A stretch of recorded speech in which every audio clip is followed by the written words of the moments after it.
जपाकुसुमसङ्काशं काश्यपेयं महाद्युतिं तमोरिं सर्वपापघ्नं प्रणतोऽस्मि दिवाकरं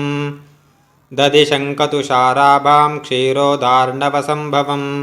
नमामि शशिनं सोमं शम्भोर्मुकुटभूषणं धरणीगर्भसम्भूतं विद्युत्कान्तिसमप्रभं कुमारं शक्तिहस्तं तं मङ्गलं प्रणमाम्यहं प्रियङ्गुकलिकाश्यामं रूपेणाप्रतिमं बुधं सौम्यं सौम्यगुणोपेतं तं बुधं प्रणमाम्यहं देवानां च ऋषीणां च गुरुं काञ्चनसन्निभं बुद्धिभूतं त्रिलोकेशं तं नमामि बृहस्पतिं हिमकुन्दमृणालाभां दैत्यानां परमं गुरुं सर्वशास्त्रप्रवक्तारं भार्गवं प्रणमाम्यहं नीलाञ्जनसमाभासं रविपुत्रयमाग्रजं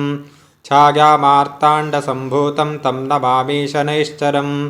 अर्धकायं महावीर्यं चन्द्रादित्यविमर्दनं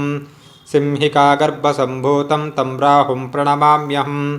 पालाशपुष्पसङ्काशं तारकाग्रहमस्तकं रौद्रं रौद्रात्मकं घोरं तं केतुं प्रणमाम्यहम्